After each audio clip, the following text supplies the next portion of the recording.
Good morning, and actually I know how good a morning it is out there. I got leaving the driveway at 6:30 this morning, and I come out, and what's it doing? It's snowing, and it's cold, and like enough already. I think we need a nice good spring so we can sort of start thawing out just in time for summer to hit so we can complain how hot it is.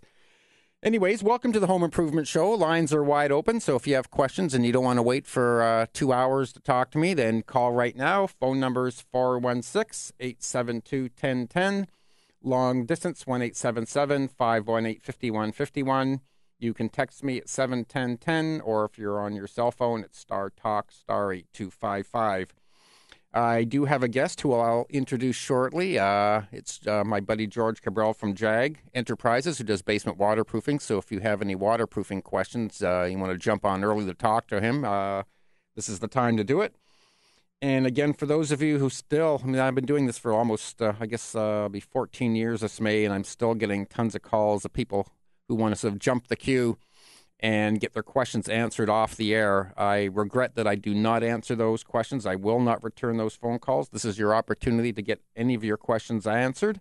And if you want the names and numbers of the people I use or recommend, again, go to my webpage, which is at newstalk1010.com. Go over to the Home Improvement Show on weekend programming, and you'll see everybody listed according to categories. If you've got a small job and you don't know who to look for, try some of the handyman companies. I've got 3 or 4 of them up there. Also, for general contractors, you can go to the Renomark website, which is RENOMARK.ca. And we also have a huge list now of the subcontractors that are part of Renomark. I know my buddy George here is also a Renomark subcontractor. For my friends at Bernie Electric, their next seminar is going to be Wednesday, April 16th at the Holiday Inn at QEW in Trafalgar. And the first 25 people to register there will receive a free CO detector. And again, what we're going to be talking about is basically aluminum wiring, debunking the myths. And I know the last few seminars we've had, it's been just packed. And not only do we talk about aluminum wiring, but we have little videos and photos we show of basically all sorts of electrical problems that you can have in your house, be it aluminum or not. And I know a lot of people now are signing up to get their homes looked at. I think I mentioned last week, they went through my house and gave me a 35-page report, which surprised me for a house that's only 35 years old. It's amazing how much can go wrong.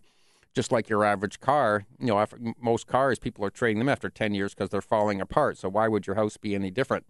A lot of the plugs and switches and fuse panels will start to fail and deteriorate in that time, so it's great to be checked so you don't become a statistic on the evening news.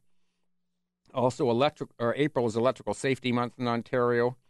So if you go to ismyhomesafe.ca, fill out an online questionnaire about the safety of your home, and you could qualify for a no-fee in-home assessment, and then you are automatically entered to win free power for 6 months. So with the price of electricity, that's not a bad thing to maybe want to look at. Okay, we've got 3 callers. We've got Mark, Jordan, and Pat. You just keep holding on. We've got another 2 or 3 lines still open if you want to jump in. And I think I want to start my conversation with George from JAGG Enterprises. Good morning, George. Great to have you back. Thank you. How are you? I'm great. I figure with the time of year, this is probably the opportune time to get you in here. We've had a brutal winter with a lot of water and ice and damages going on. And I know you tell me you're just very busy right now. Yeah, it's been the whole winter's actually been quite busy. And now, especially with all the thaw and all this rain and, today's snow, but all the thaw and everything, that the phones have been going off the hook. Yeah. Now, I know there's a bunch of questions I want to ask you, but something you had mentioned to me that maybe I'd like to talk about first is because there's such a demand for people who want to get this fixed, and I know people hate waiting. You were mentioning that literally people are coming out of the woodwork saying that they're basement waterproofers, and there's a lot of things that you want to consider before you hire some of these companies. Yeah, most definitely. Whenever you're looking to hire a contractor, you should always check them out, see the caliber of the company that they are, make sure that they have WSIB, make sure that they have liability insurance, that they're registered, make sure that they're licensed as well, because if you're putting a backwater valve in from a company that's not licensed, you will not be able to receive the rebates that are available from the City of Toronto. Now, you're saying to me that there are a lot of plumbers now that are getting into doing that, and I guess their licenses may not cover what they're doing as well as what they're paying for WSIB. It's sort of cheating because there's different rates involved. That's correct. plumbers and mechanical companies pay a different rate than waterproofers do. Obviously, waterproofing is excavating. There's a big part of waterproofing rather is excavating and moving soil around, and making sure that everything is safe and proper for your staff to be able to work. A lot of companies are not, they're plumbers trying to do waterproofing work. Warranties are not the same. They're obviously not going to do the same type of work that a professional waterproofer would do. Right. And you run into this a lot when you're trying to quote on jobs? Well, you run into, years ago, only used to be a half a dozen decent companies out there. Now it seems to be there's, hundreds of guys, or anybody that has a shovel and a pickup truck wants to call themselves a waterproofer. Right. Right. So. And I guess the thing to think of is if they don't do the job properly, you may have problems getting them back to do it properly, as opposed to, say, a company even like yours, where this is what you do for a living, and if there's a problem, you're there. Correct. If you hire somebody who's reputable in what they do, there are a lot of good waterproofing companies out there. Yeah. They've got, they have the knowledge, experience, they know how to do the job properly, they know what works and what doesn't work, and they don't want to dirty their name. Obviously, anyone who's good at what they're doing, they want to keep their caliber and quality there. Right. So they're not going to do shoddy workmanship. Right, which is pretty key with almost any reputable trade. And I know I run into the same thing, too, when I'm quoting and people saying, well, you're too expensive. And I look at who they're quoting against. And, again, you're not comparing apples and oranges. If you want a professional who carries all the proper licenses, insurances, and knows what they're doing, then basically there's a cost for that. Oh, I think we're going to take a quick question before we go any further, and let's jump right to Pat in Port Hope. Good morning. You're on the Home Improvement Show. Good morning. Good morning. Good morning. We have a small leak at the back of our house. We have a pressure system, and the pipe that comes in from the pressure system, it has been leaking in around it with so much rain. I wondered if there was a foam product that we could use to put in around that piping. First of all, what type of foundation is it that you have? Poured concrete. Yes, then there is. What we can do, it's similar to trying to fix a crack. What we can do is we can drill in around that area and inject it with polyurethane resin. Polyurethane resin. Right. But it wouldn't be something that you could purchase at Home Depot or anything like that. Okay. It would have to be done by a professional. And basically what would have to happen is we drill into that area and try not to hit the line, obviously. Yes, but, okay. Fill it with polyurethane resin. What happens, it goes in as a liquid state, and then it turns into a closed cell foam. Okay. So, but that it can be resolved, yes. Okay, well, that's fine, and thank you very much. I found your show very informative. Thanks a lot, Pat. Thank you. Okay, Bye-bye. Take care. Bye-bye. Okay, we're coming up to 9:15, and it's time for Newstalk 1010, Time Saver Traffic. And welcome back. And again, the phone number is 416-872-1010, long distance, 1-877-518-5151. We have a couple lines still open if you want to jump in. And let's go to Jordan in Toronto. Good morning. Hi, good morning. We have a 1940s Toronto home, and recently we have pretty low water pressure, so we had it investigated. Apparently we have lead pipes from the city side into our side, the private side. So we've had a few contractors take a look, and we had a couple proposals put together. Everything looks good. The only question is the option of 19 millimeter versus 25 millimeter. Will we see a noticeable difference, or is it just paying extra for something that we may not need? I think I'm not good with the millimeters and the metric. You're talking about upgrading from 3/4 to 1 inch? That's correct, yeah. Well, it will improve slightly. George, you can correct me if I'm wrong here, the water pressure on your house, but I think ultimately it depends on what the rest of the piping is through the house in terms of how much effect it's going to have. But I would say, and George, I'll let you jump in here in a second, I would prefer to spend the extra money and have the larger service put in, just because if something happens in the future and you do want to upgrade something, it's already been done. It's not going to hurt you. One second, George. I can put your microphone on there. There we go. The pressure will not change. What will change is the volume of water that you can bring into the house. Okay. In my opinion, I think it is worth it because it gives you that much more volume. If you're going to do anything down the line, or if you're drawing 3 or 4 locations of drawing water at one point, you won't notice it as much as if you just go with a 3/4. So okay. I would go with the 1 inch. Okay. That answer your question? Yeah, thank you very much. Okay, thanks, Jordan.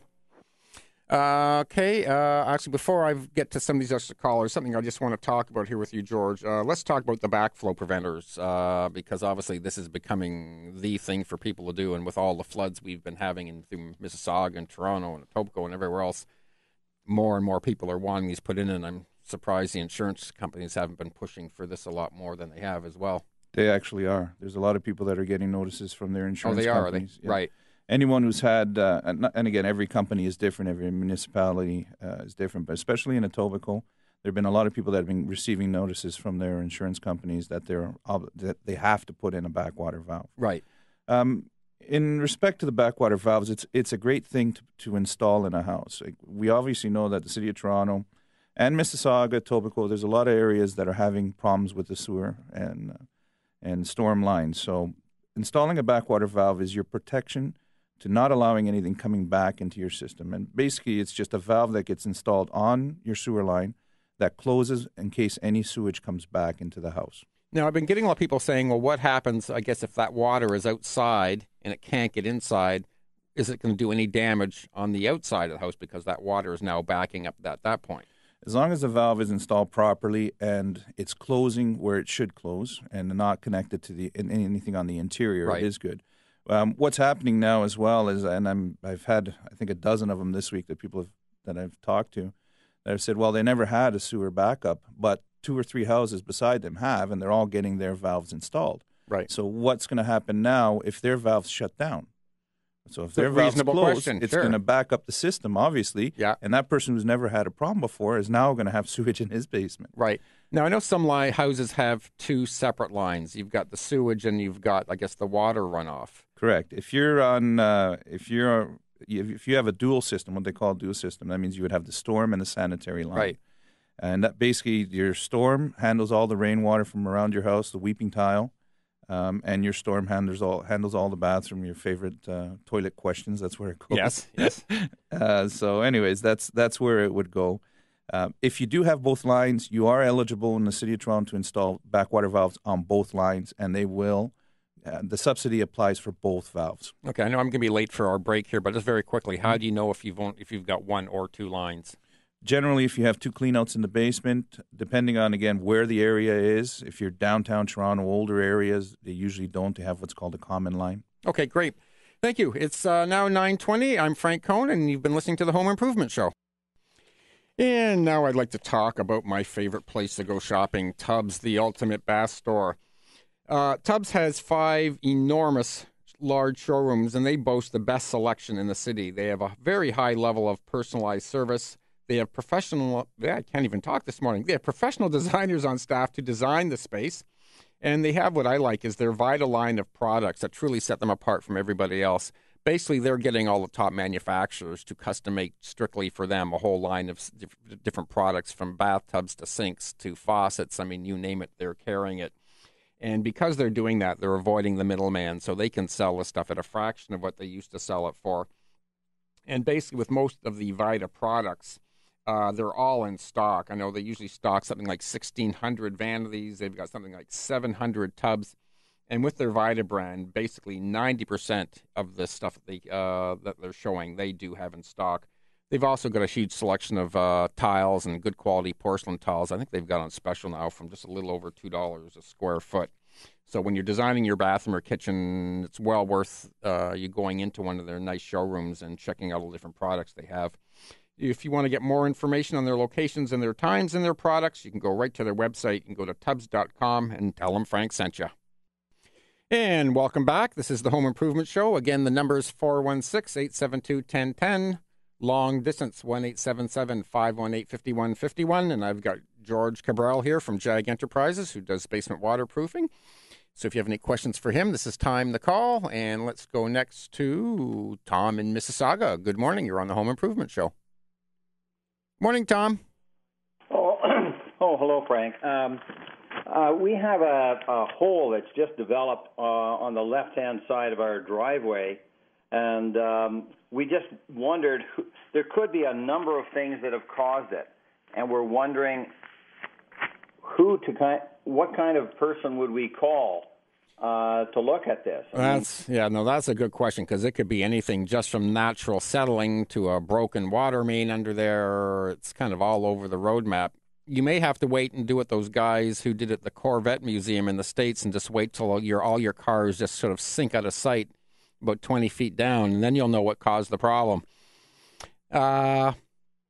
You might. How big a hole is it right now? Well, it's quite small. We have a paving stone that we've turned on their edge to form a curb. Right. Last year we had one of them. Just all of a sudden, it sunk right down to the same level as the driveway. So it sunk down about 6 inches. Nothing happened for the rest of the year, and we thought, gee, that's strange. This year, my wife got out of the car and stepped on it, and then a hole opened up. Is she wearing really spiky shoes? No. Oh, okay, so that wouldn't cause that. Okay. Well, it doesn't sound from what you're telling me that it's something major. Again, with the kind of weather we've been having and all the settling that's been going on, it probably isn't that uncommon. And I don't really know, short of getting someone to come in like a driveway paver maybe to repair it. And then good luck, because a lot of these guys, it's a small job. It's a pain trying to get someone who wants to repair something as small as that.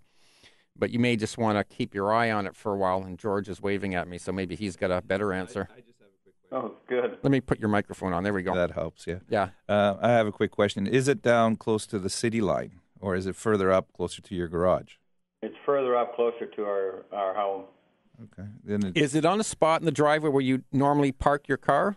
Because I know, like in my driveway where I park my truck, basically I have little dips where all four tires are sitting all the time. No, the actual driveway has not been impacted. Oh, okay. I would just fill it in with some gravel or something that will compact with the soil, but will support it. Yeah, I mean, if something you can do yourself, you can do something like that, and then you can always buy a bag of a driveway patch. I mean, it doesn't look that great, but that's something you can do for under $20 and do it yourself if you can't find anybody else who'll want to, do another type of repair for you.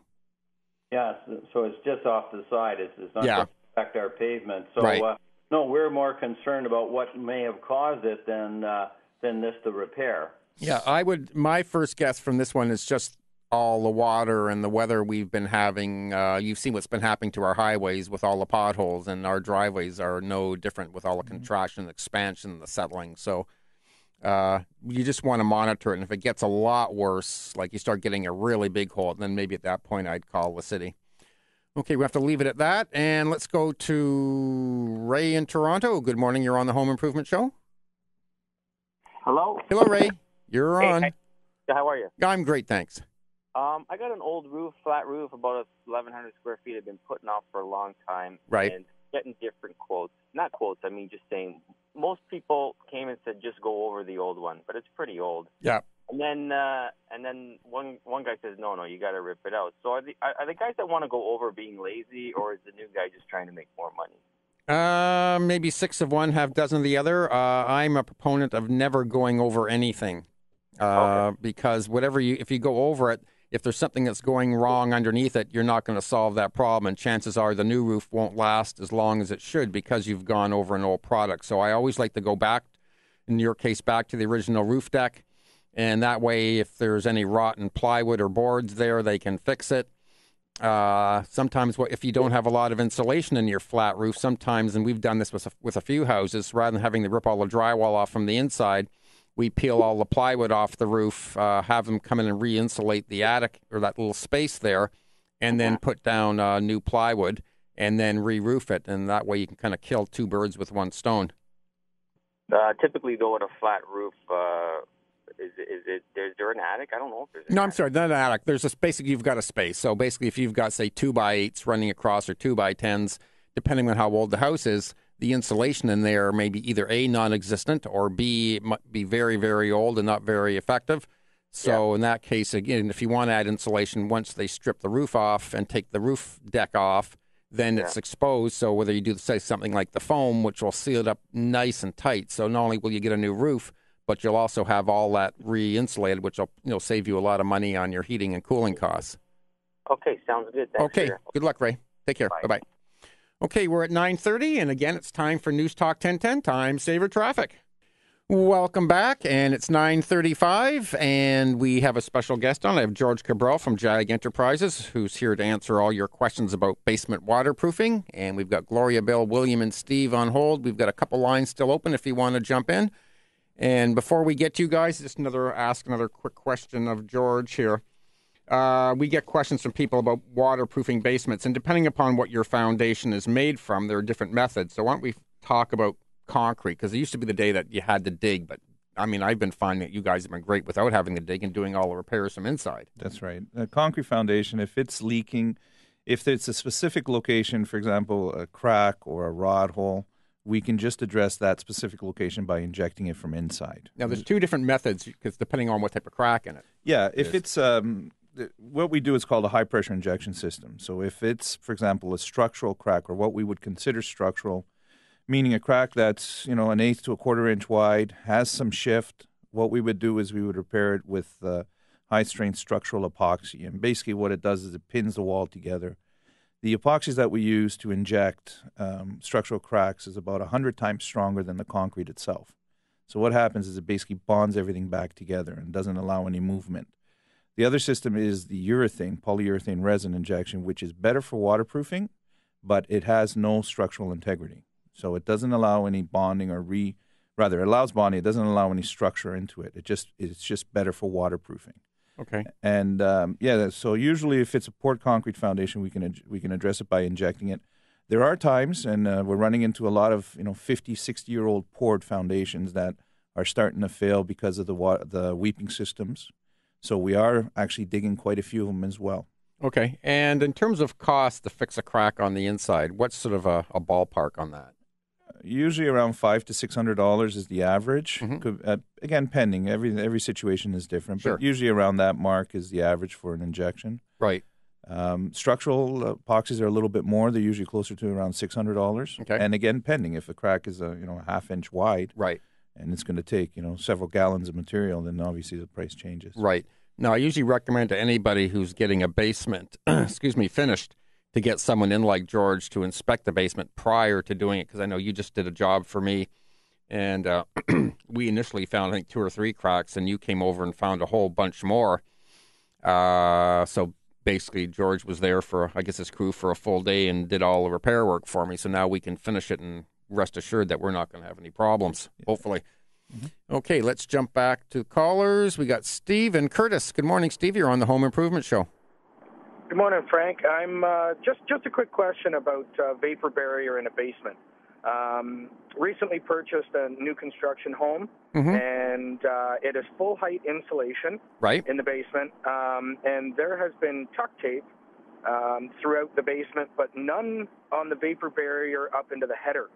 Okay. So I'm just wondering if there's any building code or if there's any standard practice, or what should I be looking at for the header being Well, sealed? Technically, I don't know if it's in the code, but technically you do want it sealed. And I know, in the old days when I used to use fiberglass insulation or even the Roxol and with a 6 mil vapor barrier over it, basically we would be tuck taping any seams. We would be tuck taping in and around all the headers, or I guess where all the joists are sitting on the foundation, which is a real pain to do. It takes forever, and even the sealing job you get still isn't perfect. My advice to you is, if it's in your budget, I would rip all of that stuff out and have someone come in and foam it, because the foam insulation will not only stiffen your whole wall assembly, but it gets into every nook and cranny, and it gets into all those spaces that the regular insulation can't do properly, and seal it. And if you've ever gone into a home that's been insulated in the winter, and you put your hand by, say, a plug or a switch or even under the baseboards, and you can still feel a lot of cold air coming through, it's because it's the old style insulation. It just can't properly seal everything. So you're not really getting your true R value. You may be putting in, say, an R12 or 13 or 14 or whatever in the walls, and the reality is you might be, depending upon who was putting it in and how good a job they were doing, you may be actually getting only half of that. Whereas when you do the foam insulation, you are getting a true R value in terms of what they're putting in. Okay, so in the course of recourse to the builder, mm-hmm. So like you said, that is not that you can quote code in different municipalities, but that typically as a standard is not part of the code to take that? George, I don't know the answer. Yeah, I know the codes are changing on a yearly basis. Probably the best thing to do is if you're in Curtis, call your local building official and ask them what the code states in your part of the city or your part of the country for vapor barriers and whether that's mandatory or not. And if they say yes and the builder hasn't done it, then obviously you get him back in there. If it isn't, and he obviously doesn't want to do it, and you're not going to replace it, then it's something I would strongly advise you do yourself. Perfect. Okay. Thank you very much. Okay, Steve. Thanks. Take care. Bye bye. Bye-bye. Okay, we've got 3 lines open. Phone numbers here: 416-872-1010. Long distance 1-877-518-5151. I've got George Cabral from JAGG Enterprises, who does basement waterproofing. If you have any questions about that, this is the time to call in. But we will still take any other questions. And let's go to Gloria in Mississauga. Good morning, Gloria. Good morning, Frank. Thanks for taking my call. My pleasure. I just, I'm talking about my cold storage room. Okay. It's been a pain for years. Yeah. And just this past week, Jack came in and fixed a crack from top to bottom and 11 feet across. So now I'm thinking, last week you mentioned that you do a lot of cold storage rooms. Yes. So approximately, I know you can't give me a good quote, how much money should I be saving? I would need to replace the door. It would need to be foamed in. I would need to replace a window in that cold storage room. You're right. It's a worthless room. Yeah. So I'd like to, last year I had mold people come in to take down the drywall and do all of that. Right. So now I'm thinking, okay, let's finish this off because I'm getting tired of leaving that door open and a humidifier in there all the time. Okay, let me answer your question. Basically, when I'm doing cold rooms, generally I will either use wood or steel studs. Generally, I like the steel just because it's a lot easier. Now, a lot of people say you don't want to use steel because it's going to rust. Well, basically, we keep it an inch off the ceiling and an inch off the walls. They come and they do the 2-pound spray foam, which then goes behind it. So it seals everything up, and it just doesn't allow any moisture to get at either the wood or the steel studs. And then if you do the foam, of course, you have to cover it with drywall. You can't leave it exposed. So we drywall it, and we finish it like any other room. We'll put a good quality, solid core door on with proper weatherproofing because you can almost treat that cold room like it was the outside. Mm-hmm. And I've never had a problem or a callback for mold or any other problems from ever. Now in terms of costs, with the window and the door and the framing and everything, I would say anywhere from, depending upon who you're hiring, anywhere from $2,000 to $5,000. Oh, that's not as bad. I figured it'd be about $20,000. Oh God, no. So this sounds good. Yeah, 5 would be the absolute tops. Okay, yeah. Well, I think I better start saving. Sounds like a plan. All right. Great question. Thanks, Gloria. Okay, Bye-bye. Bye. Okay, let's quickly take William in North York. Good morning, William. You're on the Home Improvement Show. Thank you. You're welcome. I'm an elderly gentleman living in a townhouse with aluminum wiring that's nearly 50 years old. Should I be concerned? Well, definitely, yes. I think anybody with, not only aluminum wiring, but anyone who has a house that's old that's never had their wiring inspected, you should be very concerned, aluminum especially. Aluminum wiring is perfectly safe. I want to say that right off the bat. The only difference between aluminum wiring and copper wiring is the aluminum wiring requires inspections periodically. It's a softer material, and when it heats up and cools down, it contracts and expands, and sometimes it can work itself off the screws that are attaching it to either the plugs or the receptacles. Sometimes people you get handymen in there who are adding other things and they'll attach copper to the aluminum, and there's a special way to do it. And if you don't know what you're doing, you can cause, again, all sorts of other problems. So definitely you would be a prime candidate to have it inspected. And if you want to learn more about it, go to Is My Home. Do you have a computer, William? I'm an old man. I'm all alone here. Do you have a computer? No, I don't. Okay, you're like me. I'm not quite an old man. I'm pushing it, but I don't have a computer either. Because I know we are giving seminars about aluminum wiring. I would probably say call my buddies at Bernie Electric. They'll come and do a preliminary inspection, which they don't charge for. They'll also bring you a free CO detector at the same time. They'll take a quick look at it and give you an idea of what it's going to cost to do a proper inspection of your home. And then they can give you a rough idea of what it's going to cost to do any upgrades. But from a safety point of view, I couldn't say strongly enough. Definitely it's something you would want to look at. Okay? Okay, anyways, I've got to leave it at that because it's 9:45 and it's time for News Talk 1010, Time Saver Traffic. And it's Frank Cohn, and I'm back. And because I don't have a life, I always consider this next minute or so my favorite time of the entire week when I get to talk to my good buddy Ron Ander from the Hardwood Flooring Stores. Well, you can call me once in a while, at home or something, Oh, I tried that, but then I just hear all the kids screaming in the background. That's no fun. I've got a quick question for you. I'm going to be at the Burlington store around 12 o'clock with a client because we were going to be doing all new wood floors in their basement. And obviously the only floor I will use in the basement is the engineered wood flooring. What can we expect to find there in terms of pricing and selection? Well, depending on, you always use the term, depending on the budget. Yeah. If their budget is for the very, very low end, then we have a very large selection of 3-inch engineered 5-ply made by Bruce Flooring. This is perfect actually for cottages, but it's perfect for basements as well. It's $1.75 a square foot. Wow. Now that's a low grade though. Okay. And one of the things that is really, really popular in basements is to use a floating floor. And that way you could put a vapor barrier cushioning foam, which costs 25 cents a square foot at the hardwood flooring store. It's called 3-in-1 foam. Put that down, put the floating floor on top, and then it feels a little nicer. You're preventing moisture from getting to the bottom of the flooring. Yeah, we're going to do a subfloor using the dry core. So do you have a product that we can nail down? There's a large, yes, we have engineered floor that can be nailed down, including our $1.75 material. When you go into the store, talk to Don. Okay. He's the manager of the store. And worst case scenario, Frank, you give me a call. I'll be here. Okay, no problem. Frank, I know you get all excited about specials. Just tell you quickly about 2 specials that we have. Mm-hmm. One that we haven't talked about before, Bruce Hardwood Flooring Hickory. 3.25 in a top grade in a color that's called autumn wheat. The price is $3.99 a square foot. It's the lowest price in the world by about 40%. We also have the satin finish heritage plank, 4.5-inch wide, with the low luster finish, which is really popular for under $4 a square foot. And what about installation? Installation on anything we sell, half the box store prices. Great. Thanks, Ron. I'll talk to you later today, You Frank. definitely will. It's Ron Ander. You too. Ron Ander from the Hardwood Flooring Stores. He's got 2 convenient GTA locations. One's on Victoria Park Avenue, 1 block north of Steeles on the east side, and at 4450 Corporate Drive in Burlington. Call 1-800-263-6363. Welcome back, and yes, this is Frank Cohn, and I have my good friend George Cabral from JAGG Enterprises to answer your waterproofing questions, and again, I'll answer any other questions, and for those of you who are still holding, don't panic. This is 2 hours long, so at the top, if I haven't answered your question, hold on. We'll get you after the news. So why don't we quickly jump to Bill in Ajax. Good morning, Bill. Good morning. How are you today? I'm doing great, thanks. I have a question. I have a room that we don't really use. It used to be my daughter's bedroom in the basement. She's moved out years ago.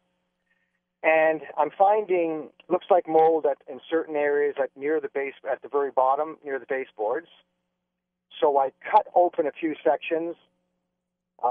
Everything looks really good. I don't see any signs of water, but the black paper against the wall, it flakes apart like it's been deteriorated by something. Yeah, old age will do that too. Do you have a concrete block foundation? No, it's poured foundation. Okay. And we don't really use the room, so I keep the door closed. There's no windows in it, and the heat really is off most of the time. Okay. And that could be adding to your problem. If you don't have any airflow in the basement, obviously concrete, and everything is buried, the basement's below ground, so there's always moisture and humidity coming in contact to that foundation wall. Because you've insulated it and closed it all off, there's no airflow or little to no airflow, and you keep the door closed, what's happening is it's just becoming stagnant. It's just a lot of moisture in there. It could be that you have a leak. I would probably suggest to open the bottom 2 feet of drywall in that area and open a good 3-4 feet to actually expose it, remove all of that insulation and tar paper, and actually monitor it a little better. Yeah, I'm thinking now that it's spring, I know that the permafrost went down about 4 feet, so when everything starts to thaw, I'm looking to find it. Yeah. Something else you can do, Bill, is if you go outside the house and look at the foundation and from the brick down and see if you can see any very fine hairline cracks, because sometimes if you got the inside, you can't check it. Sometimes if you're lucky, you can see the crack from the outside and look, especially, would you agree, around the windows, George, and around areas like that? Windows is always a concern on either side of the window. Usually a window's usually where a crack would occur just because there's less concrete, so it's a weaker point, and it's going to always snap at the weaker point. Right. But I would check that. I would make sure that there's no ponding or anything against the house. Right. Obviously, make sure that the grading is pulling the water away from the house. Yeah, and one of my big problems is the back of the house, where most of the problem is there's a swimming pool, which is 4 feet from the foundation. Ooh, that's interesting. Now, I know the pool doesn't. I'm a pool guy, so I know the pool.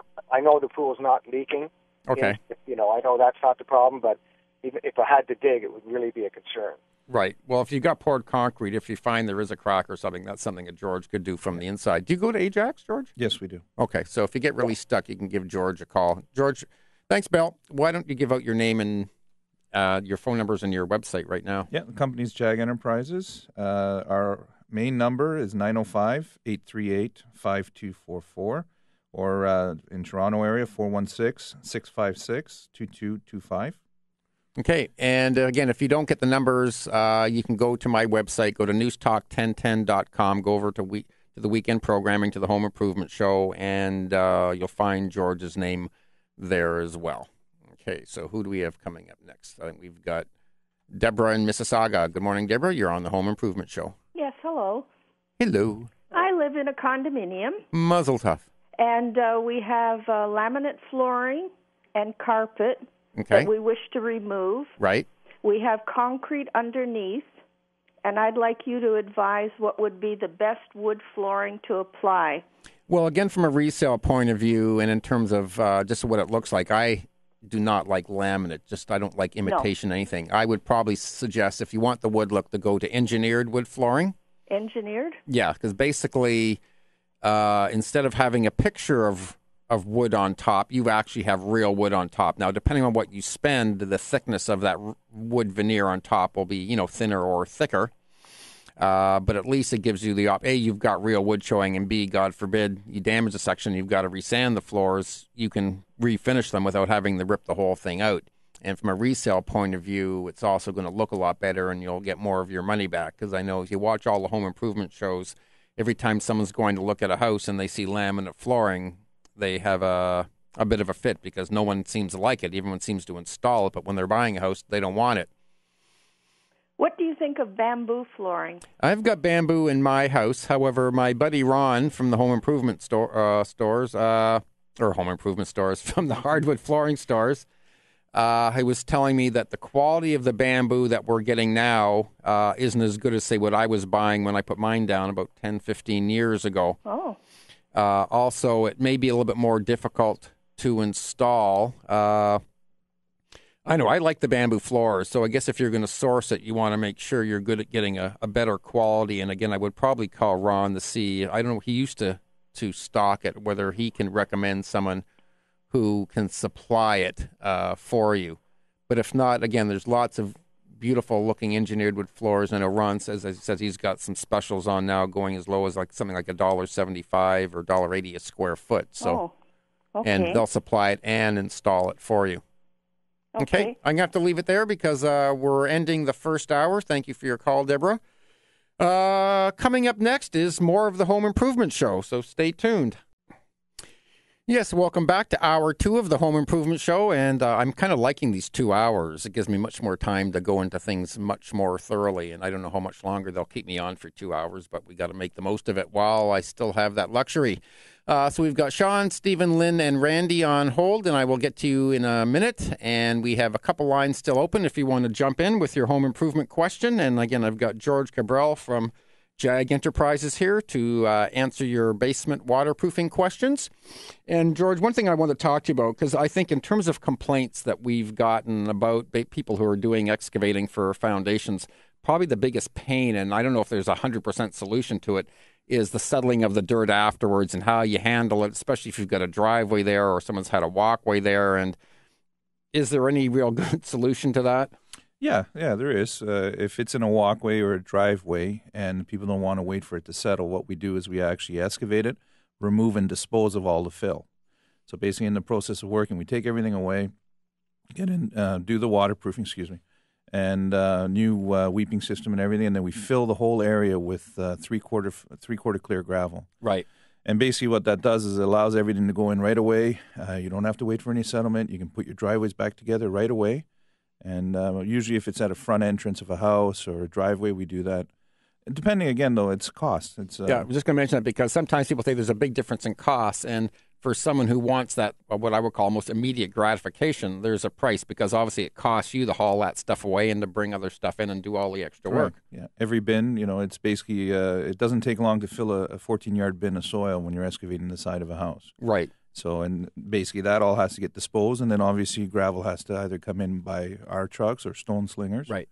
Now, in terms of waterproofing, because there are all sorts of different methods, and in terms of what they're physically doing on the outside of the wall, what do you guys do when you're doing your excavating in terms of waterproofing the wall? What we do, basically we get into the area, we excavate it, clean off the wall, we apply a tar, a rubberized membrane, and then a wrap system. And that wrap system is nailed all across the top, down the sides. We also install a trim edge, which a lot of people do not do. We put a trim edge on the top so it looks nice and neat when it settles in. Right. Then we put in new weeping tile, confirm that the existing ends of the weeping tile we're connecting to is functional, put in new weeping tile. Traditionally, we put a foot of soiled, wow.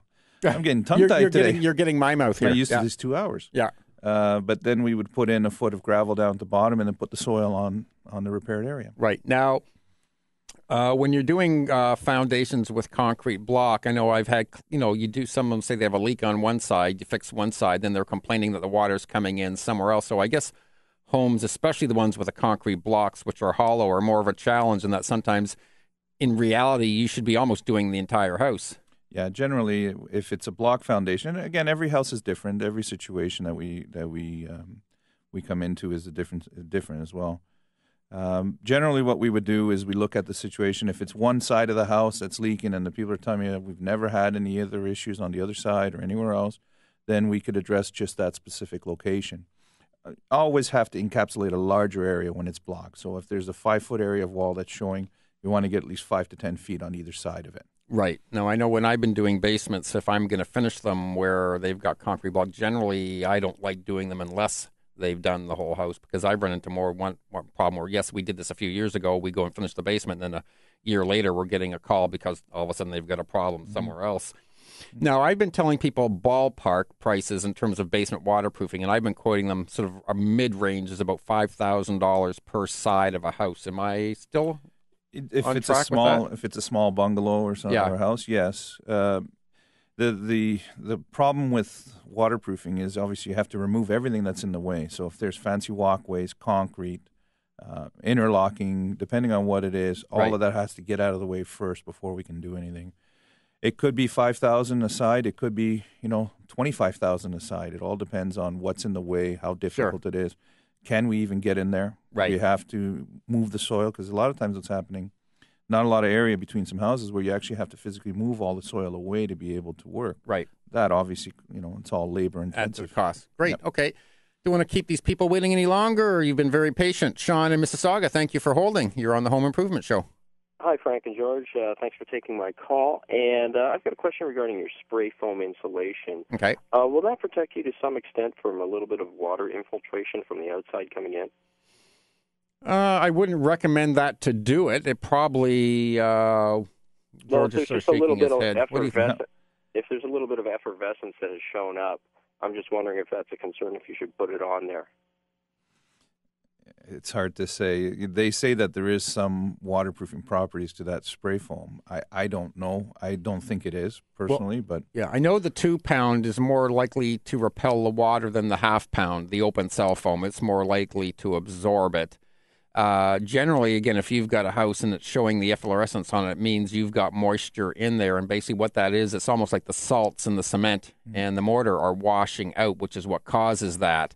Right. So, again, if you're going to finish your basement, again, I hate to say this because it's expensive and people don't like spending money on things that they can't see, like waterproofing. It's a lot of money, and once it's done, yes, your house isn't getting damp anymore, but it's not something you can see like a nice kitchen or a nice granite countertop or something like that. Right. But if you've got that, then definitely if you're going to finish it, strongly recommend you get that looked at and repaired before you go and finish it. Okay, and if it does get wet, let's say I've addressed that and I have a leak in the house, like say the tub overflows or something, or the washing machine hose goes, right. heaven forbid, yeah. and it does get wet, does it have to be removed? I don't believe so. I don't think it's going to be a problem. You'd probably want it to dry out, depending on, again, especially if it's the half-pound foam. Again, like everything else, you'd probably want to open the wall, let it dry out, and then just go ahead and put new drywall on it. The 2-pound, maybe not as much, because the 2-pound doesn't really absorb any water. It's not like the pink fiberglass insulation where when it gets wet, it just soaks the stuff up like a sponge, and you've got to remove the stuff. That's another reason why, because it doesn't seal as tightly and because it will absorb so much water, why I really don't like the product. It was great for its time, but there's, like everything else, there's so many products that are so much better that unless you're, you're doing this yourself, you're on a phenomenally tight budget and you can't afford to do it the other way, I would never recommend it. Okay. And does George do, if the foundation is settled, do they address those issues too? As far as underpinning? Or structural? Well, some bricks have, I think, the foundation is settled. It's a concrete block foundation, and I think one area of the house may have settled. We do repair foundations. If it's underpinning, we don't do underpinning. It would have to depend. If you have that severe settlement, we would probably have to excavate it, expose the area, and then actually get an engineer in to actually, give us a proper method of repair and proper way of doing to get it back to the structural integrity. All right. Well, thank you guys very much. Okay, no problem. Thanks, Sean. Thank you. Take care. Bye-bye. Okay, next we're going to go to Randy.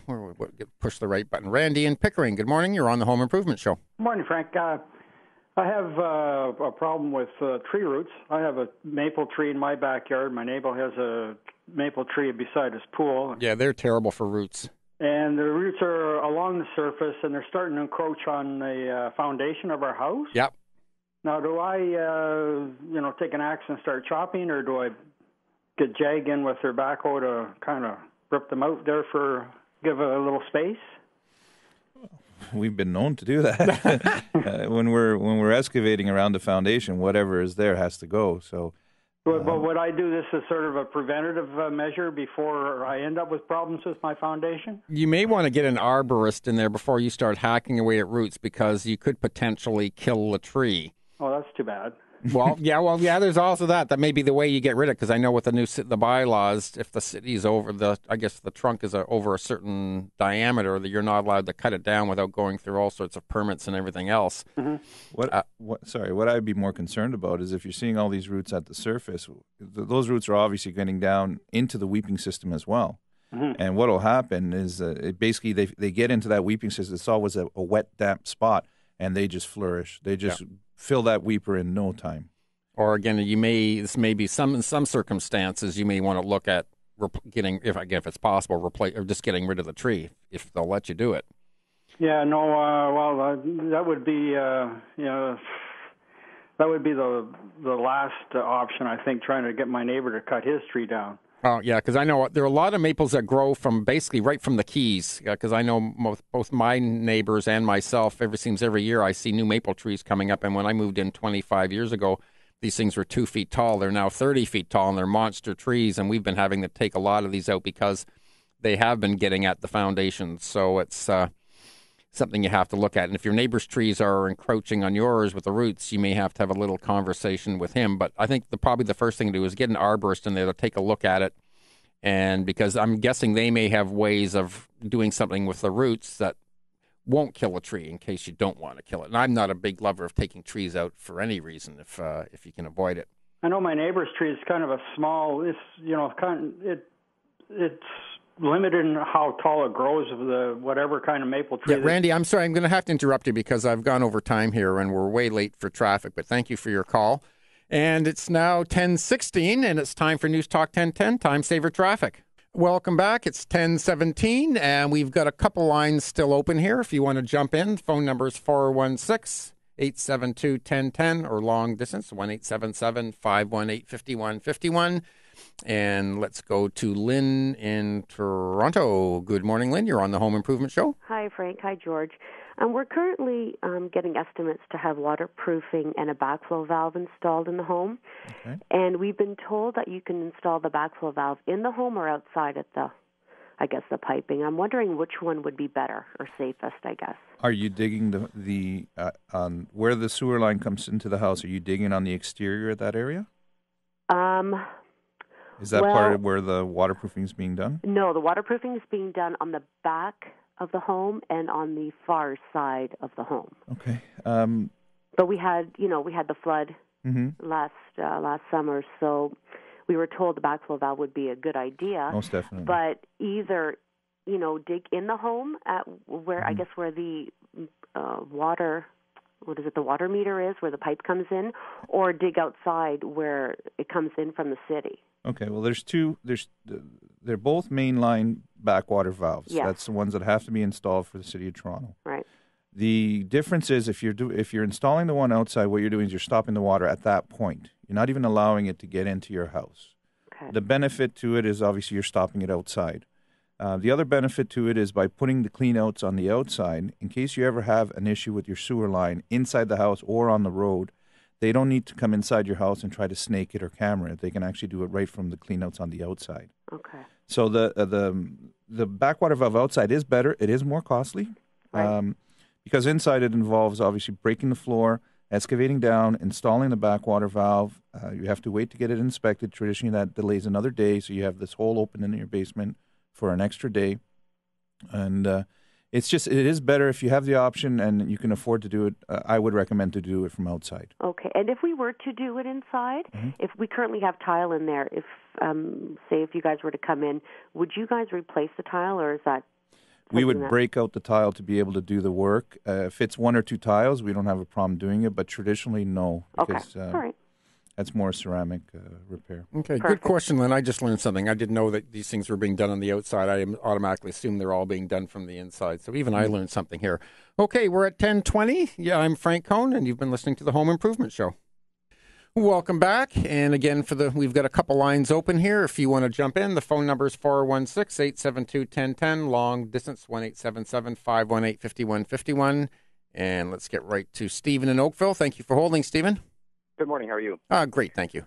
Good. I'm having some issues with my tankless water heater. We had it installed about 2 years ago, and the company that originally installed it didn't vent it properly. So they vented it under a closed deck. And so I had to pay to have somebody else come in and vent it properly, which was about $600. Since then, it's been not all the time, but sometimes it runs for about 5 minutes, and then we just get cold water. It shuts off. There's an error code. So we've had one of the approved contractors from the tankless water heater company come out and try to troubleshoot it. But every time they come out, they charge $150. And they've said everything's fine, the venting's fine, the water pressure's fine. I actually complained so much they replaced the whole unit. Wow. But it's still doing it. I've probably spent over $1,000 trying to troubleshoot this, and it's still giving me this error code. Right. Now, the question is, do you think like gas pressure or something like that would cause a tankless water heater to error out? The error code is a venting error, but they say everything is fine with the venting. Well, I'll tell you something. I mean, and I've been talking about this for years. I mean, the tankless hot water tanks, when they came out, everybody was jumping on the bandwagon thinking this is the best thing since sliced bread. However, doing more investigation, I talked to a lot of the people, like my friends at Atlas Care, for instance, who supply and install these, and a lot of the technicians don't even recommend them for the very reason you're describing. Okay. There's a lot of computerized technology in these things. These things have to be serviced at least once a year, and depending upon where you live in terms of whether you've got hard water or not, you get a lot of mineral buildup in there, which can basically make it not work either at all or very inefficiently. Yeah. Are you in an area where you've got hard water? We're down in South Mississauga, so right. I don't believe so, but yeah, I mean, it could be just your water in terms of the buildup in there. I can't give you a definitive answer in terms of what your particular problem is. I mean, if I were in your position at this point, in terms of what you've spent, I'd be very tempted to rip it out, call Enbridge, and for $26 a month, you're going to get a high-efficiency, regular hot water, direct vent hot water tank, which is what I finally did with mine because I almost put the tankless in myself until I did a little bit more research and just be done with all the aggravation. If you want another opinion, in terms of having someone else to look at it, again, I would call my friends at Atlas Care. And again, you can get their name and off my website. If you go to newstalk1010.com over to the Home Improvement Show, you'll see their name and number listed there. And maybe you just need a fresh opinion.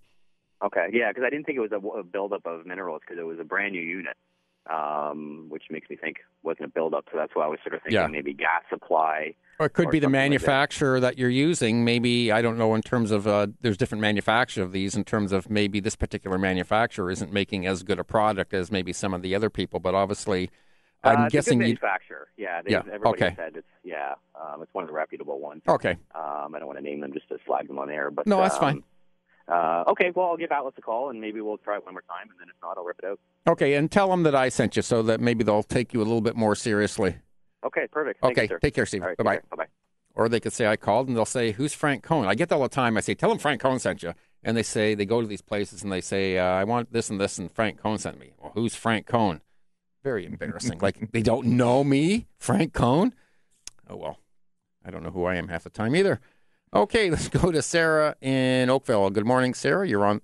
Oh, actually, I put Jack on. Okay, well, Jack, then I guess you just got ahead of Sarah because I pushed the wrong button again. We got Jack in Bolton. Hi, Frank. How are you? I'm doing okay. How are you? Good. Good. In the winter, we ended up with some ice damming on our cathedral ceiling, and it's ended up backing up and of course, wrecking the ceiling in the cathedral ceiling. So the insurance is coming in and take care of that, but now they've taken all the ceiling down and all the insulation. Mm-hmm. I'd like to do foam instead of the glass bats. Yeah. Is there an airspace that's required when they do the foam, or do they just foam it, fill it right up? Yeah, there's varying opinions in terms of which is the right way to do it, from what the building code wants to what all the manufacturers and what some of the experts say. I would check with, you're in Bolton, I would check with your local building officials. Now, if I'm not mistaken, if you're using the half-pound foam, they still want a vapor barrier and potentially an airspace left, which to me doesn't make a lot of sense.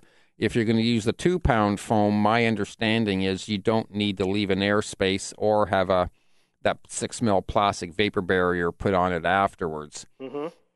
The other thing, I mean, that should solve the ice damming problem. The other thing is, how old is your roof?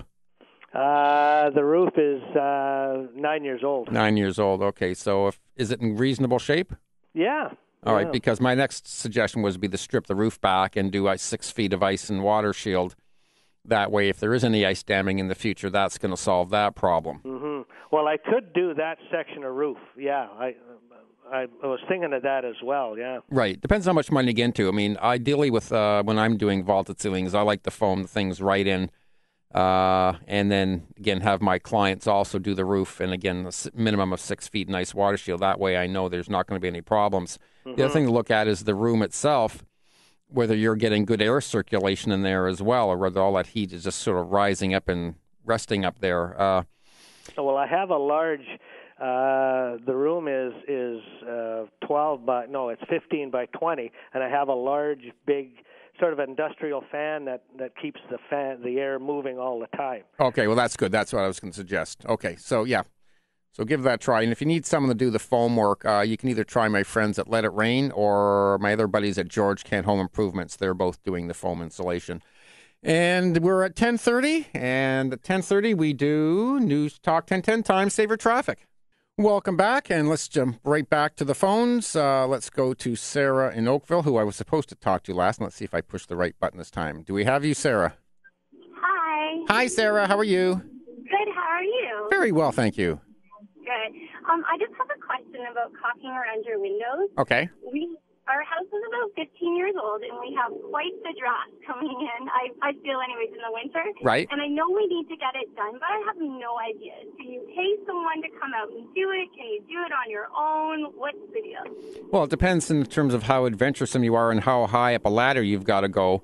If you're getting cold air around the windows, I mean, it can be a whole bunch of things. First, how old's the house? About 15 years. 15 years old, okay. I mean, it could be a variety of problems. It could be, one, the fact that the builder windows are pretty cheap generally, so you could be just getting a lot of air right through the window itself. It could be they didn't foam or properly seal around the window when it was installed. And then again, caulking, which is around the windows and the doors, doesn't last forever. So if it needs to be redone, you may try one of my handyman companies. And what I generally like to do, as opposed to going over top of the caulking, is to use something like a heat gun to soften, take the old stuff out, and then redo it. Not using a latex type material. I usually like to use more of a, what's more like, I guess more like a silicone type stuff. I know there's the mono caulking, which I know the problem with that stuff is trying to get it out of the caulking gun is almost impossible because the stuff is so stiff, but it's a great product. So from that point, you can try that. If the windows are in good shape and they're not at the point of being replacing, you might even try pulling some of the casing off around the window and see if there's a gap between the window frame and the wall structure. And if they've just stuffed the pink insulation in there and you can still feel air coming through, take that stuff out. You can buy the foam in the cans from your local box stores and foam that in, let it set, cut off the excess and put your casing back on. That'll make a big difference as well. Okay, and the handymen are on your website that I Yes. can check out? Yeah, go to newstalk1010.com to the Home Improvement Show, and I've got 4 handyman companies, I think, listed there. Okay, that's awesome. Thank you so much. You're most welcome, Sarah. Take care. Bye-bye. Bye-bye. All right, let's go next to Rose in Toronto. Good morning, Rose. You're on the Home Improvement Show. Oh, hi, Frank.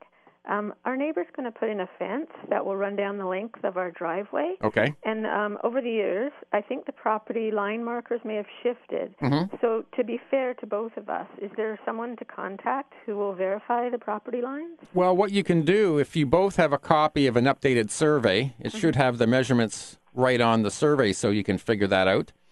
If not, then you may have to get them resurveyed. You can maybe split the cost of getting somebody in there who will resurvey it for you and, either find where the markers are or put 2 markers in for you. Mm-hmm. And it's probably a really, really good idea to do that because I've heard of more fights and arguments between neighbors over, property lines and fence lines than probably anything else. Yeah, I don't want to, I like the neighbors. I just want to and you want to keep liking them too. Yes. No, yeah, I just want it to be fair for both of us. Yeah. I would hate to do it to their disadvantage or Sure. to ours. So check both of you, see if you both have surveys and compare them to see if it shows it on there so you can just go with a measuring tape and something you could easily do yourself. And if not, then get a company to come in to survey. And I don't think I've got a survey company on my website. You can check it. I don't believe I do. But again, that should be something you can Google easily enough, I think, on your computer to find somebody local.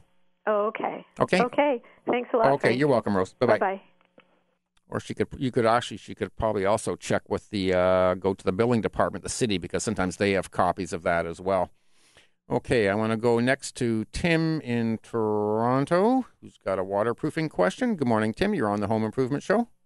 Yeah, good morning. I'm just calling to find out how you deal with houses that are a lot older, that don't have weeping tiles in the foundation, like at the base of the footings and whatnot, in terms of waterproofing the exterior foundation. Well, what we would do, if there's no weeping tile there, we would obviously have to put one in, and that would have to be drained into a sump pump. So basically, we would have to break a hole in the basement floor and install a sump pump in there, and then link the exterior weeping tile into the sump pit and pump, rather, and then that will be discharged onto your property.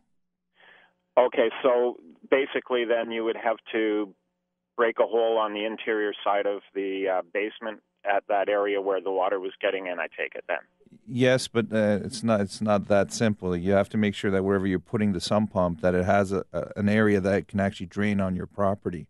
So, for example, if you're trying to fix the back of your house and there's nowhere to drain it, you may have to, consider putting that sump pump towards the front of the house so that it can actually drain on your front property. Okay, I follow. Okay, thank you very much. But, yeah, you do need a weeping system, though, for sure. Okay. Thanks, Tim. Thank you. Bye-bye. Yeah, George, you and I were talking off air where you were telling me about this one circumstances where you're saying a builder has done part of a house where the building department didn't require a weeping tile. Mm-hmm. Yeah, there's certain municipalities. Well, it shocked me, to be honest with you, because I was. It's just common practice that anytime you dig and put in a foundation, you put a weeping system, you put a sump pump if you have to, or you connect it to if you have a storm line. But they. This was this summer, couple months ago that I dealt with this, where it was an infill house, and that they tore down a little bungalow, put up a new bungalow, a bigger house rather, and didn't put any weeping system in because it wasn't required by the building code in that area. And the reason being? They just based it was on a sand-based area and that there was no requirement for it. So unfortunately what happened when we had the thaws is they got flooded, right? And somebody in a brand new house is pulling up all their nice new laminate floorings, and dealing with it. And we're going to be going in and actually putting in a weeping system, putting in a sump pump, all this work that could have been avoided when it was constructed. Right.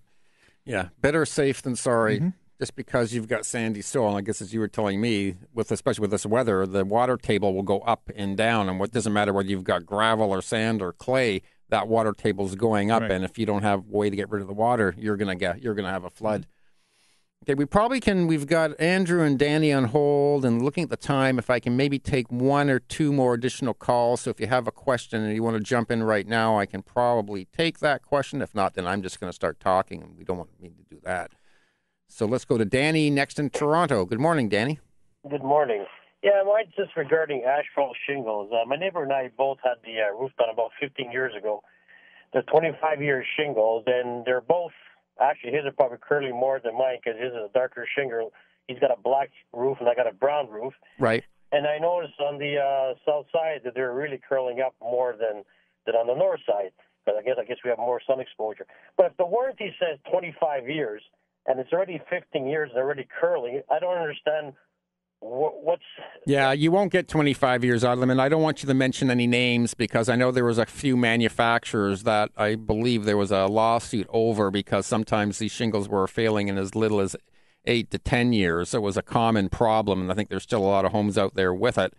This is why also when I'm doing roofing, we're getting away from your typical asphalt shingles and going to fiberglass shingles. And the difference being your normal asphalt shingles have an organic or a paper core that they put all the grit onto, whereas the newer shingles have a fiberglass sort of mesh core, which will last a lot longer. The other thing let me finish. The other thing you want to look at, and this may surprise you, is what's going on in your attic. Because sometimes if you don't have proper ventilation in your attic or there's too much moisture in there, it's getting through to your shingles, and they're deteriorating, again, a lot quicker than they normally would. Yeah, that's both my neighbors and I. But what I'm saying is, if they're saying 25 years and you're not getting it, so, okay, I understand maybe 22 years, but 15 years, they're already starting to curl? Well, you call the manufacturer and see if they're going to stand, they should, see if they'll stand behind their warranty, because obviously that's what they're supposed to do. Does it make a difference in the color? Well, obviously a dark shingle is probably going to go a little quicker than a very light shingle, because obviously it's in terms of the heat that it's going to absorb. But they'll probably give you a pro rating. They're not going to go and replace your whole roof for you. They may not even supply the labor. They may just say they're just going to give you the shingles at cost, and you still may have to get a roofer in there. Yeah, because it doesn't say anything about color that makes a difference. They don't say, black will last less than, say, a light shingle. Yeah. They don't say that on their warranty, right? Right, yeah. I'm going to have to let it go with that, Danny, because I've got a couple of callers I want to get through. But check with the manufacturer first. If not, call my buddies at Let It Rain and have them come inspect your attic as well as see if there's something else causing the problem. Okay, I can take Andrew very quickly. Andrew, go ahead. Hi, I got a basement apartment, and along the foundation wall in the inside, I find that there's little droplets in the summer right by the baseboard. Right. And there's some mold that the baseboard's kind of moldy. There's some mold in from the outside. All right, well, you basically have moisture coming in there. You have a poured concrete foundation? No, it's cinder block. All right, so yeah, it sounds to me it's the beginnings of a waterproofing issue that you're having. Water's getting in, you're getting the mold just from the moisture sitting there. So you're going to have to consider either excavating it and waterproofing it properly from outside, and if that's not possible, there is a way that we can do it from inside, which basically means tearing everything, gutting everything to bare wall. Ideally, if you have the option, outside is better. Right. Well, I mean, if there's the mold buildup already from the inside wall, doesn't that mean that I have to tear out the walls anyhow? You probably have to tear out the bottom foot or two of the wall. I'm not saying again, I'd have to see it to tell you better. But yeah, you're going to have to expose to see what damage has been done. Maybe when we come back from doing the traffic at 10:45, I'll get George to talk briefly, even though it's a method I'm not in favor of waterproofing from the inside. Okay. Okay, thanks, Andrew. Okay, we're at 10:45, and again, it's time for News Talk 1010, Time Saver Traffic. Okay, welcome back. And again, I can probably take at least one, maybe two more callers if you want to try and jump in before we wrap up here. We've got Jim in Burlington next, who I'll get to very shortly because he's got a question about sump pumps. George, I just want to talk briefly about waterproofing from the inside. Now, I'm not a big favorite under normal circumstances because you're still letting the water come in, which can still potentially be damaging the foundation. But at least it's more, I guess I would call more water management. And I guess this is more for people who literally don't have an option because maybe the house next door is too close or for whatever reason. Yeah, exactly. We have a system that we use from the inside, what we call an interior drain system, where basically we're diverting the water. So we're not stopping the water. We're merely collecting it and diverting it away from your living area. It's ideally, if you have the opportunity to excavate from outside, it's always better because you're stopping the water and you're stopping the moisture before it even comes in contact with the house. Right. But there are times where you don't have a choice. Expensive landscaping. Yeah. So what's the procedure for doing it inside? Generally, what we would have to do is strip everything to bare wall. We have to get in, break the concrete floor. We traditionally break about a foot in from the floor, remove and dispose of all that concrete, excavate in, put excavate down 6 inches rather, put in a weeping system on the inside. There's several other things that we do. We actually drill through the wall to release the hydrostatic pressure. Right. And then basically we use the platoon wrap, an exterior wrap on the wall, but it's basically nailed to the wall, down, drapes over top of the footing and over top of the new weeper. That weeping system has to go into a sump pump, which is really the only way that can be done. There are people that try to connect that to existing sewer lines, and that's actually an illegal connection. Okay. But basically that would have to go into a sump pump, and then that pump would have to discharge the water onto the property. Right. And then once that's all done, then we would concrete in the removed floor, and basically that's it. Great. Thank you. Okay, let's jump to Jim in Burlington because I think I can segue into some more interesting answers on his next question. Good morning, Jim. Hey, good morning. How are you? I'm not too bad. How are you? Good. It's a sump pump Saturday. Yes, it is. Definitely. So we just bought a house to be built in a new subdivision down in Niagara-on-the-Lake. And we were down last weekend going through a number of models, and we realized none of them have sump pumps. So I'd like to understand just what it is that they would be doing if they don't have a sump pump. They would be connecting to the city's connection. So basically, not every house has a sump pump. If you're, for example, Brampton, a lot of areas in Mississauga, a lot of municipalities, they actually have storm lines. So then what happens is the weeping system is connected to the storm line. If you're in an area where they don't have the connection, like Burlington, there's certain areas, Mississauga, there's certain areas, and downtown Toronto, even though there could be a storm line in downtown Toronto, if you're constructing a new house, you have to put a sump pump in. Okay, so I guess the question to ask them is just to make sure that they are connecting it directly to the city. Yeah, just ask them. More than likely, they have storm lines, and then what they're doing is they're doing a direct connect to the storm line. Super. Okay. I want to confirm that. That's great. Thanks, Jim. No problem. You too. Okay, bye-bye. Okay, let's talk a bit more about sump pumps because I know a lot of people are putting them in and they're going to their local box stores and they're basically some of the pumps they're hiring aren't really worth the money you're paying for them, and people call and complain, well, I had a sump pump and my basement still flooded. Yeah, sump pumps, I don't believe in putting in cheap pumps or cheap anything for that matter. Economical pumps, yes, if you will. Economical. Yes. Economically challenged. That's right. What we do is we install hydromatic pumps. They're basically the Mercedes diesels of pumps. You can buy a pump for $50. The ones that we put in are $280. And you always have to look at a sump pump system and your waterproofing system as a system. Right. And all it takes is one thing to break. You can have the best waterproofing ever, but if your weeping system is not draining properly, you're going to have issues. If your pump fails, you're going to have issues. So it's always a good idea to have a good quality pump and make sure that it's draining properly, make sure that there's no obstructions, that it's flowing properly. The other thing to do is to consider a battery backup system, right? Power goes out like we did with the ice storm where a lot of people were getting flooded because their pumps were just not working. So what we recommend is to install a battery backup system. We install a system that uses a 12-volt marine battery connected to it. And usually, it can run for hours and hours and hours. It all depends on how much volume of water it has to displace. Sure. But it does work quite well. And where would one purchase a hydromatic? Not at a box store. You have to go to a pump manufacturer's. The Pump House is a really good spot to go. Where are they located? They are in Richmond Hill. Okay. Any other places? Noble Trades. Noble I deal with all the time. Okay, but I don't believe they carry Little Giants, which are also a good quality pump. Right. Yeah. Okay. I'm just writing this down because believe me, I learn a lot of stuff here right on air, listening to some of the people I bring on here as much as you people listening to me. A lot of what happens with the sump pump systems as well is it has to be installed properly. It has to be draining properly from the property. There has to be a nice slope so the water can get away from it.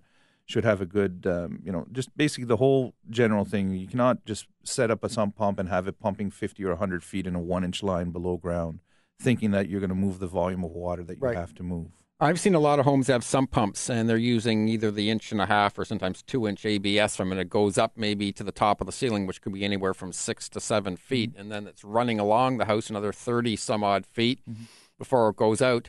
In terms of the quality of the pump, I mean, what size pipe can you have before basically this thing just won't be pumping it out anymore? Well, the bare minimum is, I believe, the basic hydromatic pumps that we put in are 1/3 horse.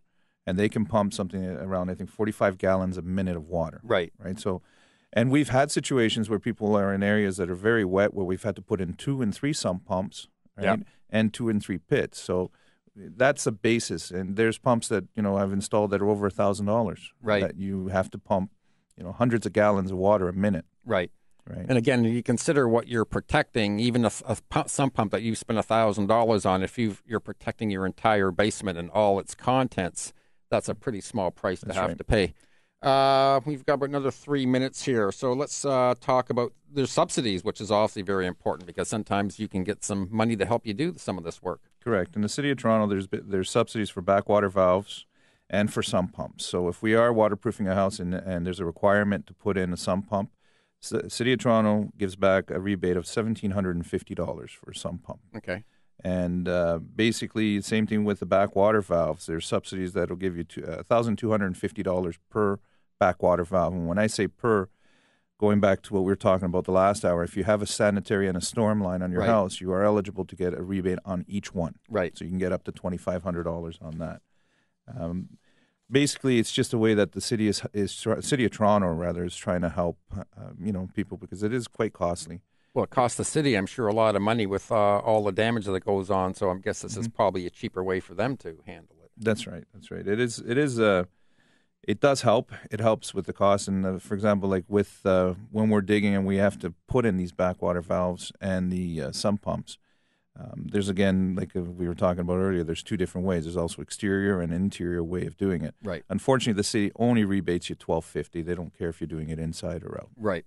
Now, if people want to get more information on where they get the subsidies, where would they be going? They can go to... Get the magic sheet out here. Yes, I've got it right here. Municipal Licensing and Standards. Actually, it's Basement Flood Protection Subsidy Program. And that's you can get it for Toronto, City of Toronto, it's the 311. Oh, so it's called 311 and they can get all the information they want there then, eh? Yeah, Toronto Waterproof... It's not waterproof. It's Toronto Water Services is where you would find that. Alrighty. I see the light flashing there. Whether Mike's got one last caller for me before I guess he's going to tape it up. So, he's got his thumb up. So, okay. I've got Joe on line 1. You're our last caller, Joe. Just a quick question about sump pumps. I live north of the city. I have a sump pump system, and I have water always. Mm-hmm. At the very least, it's a slow trickle. The sump pump works, but is that normal? It's when you have a sump pump, it all depends on what you have. I've seen areas where a pump works all the time; it doesn't stop. Okay, so that happens. It does happen. It all depends on the water table, how much flow of water is around your house. I've seen situations where we install sump pumps and they go dry because no water gets into them.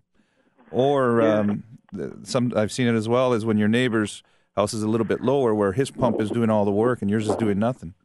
Yeah, I did a renovation on a house in Lauren Park in Mississauga where actually when we were doing some work in the basement, we found they had 2 converging streams directly under their house. Mm-hmm. We had 2 sump pumps in the house, and they were both running continuously. It was the only way we could keep the water down. Okay, I'm going to have to wrap it at that. Thank you very much, Joe. Well, George, this has been a great show. Thank you very much for coming in for the 2 hours. I appreciate it. Thanks for having me. And thank you for all the calls. And we'll just do this next week. Remember, let's keep our city clean. Don't throw your garbage out of your car window. Take it home. And coming up next is Saturdays with Ted.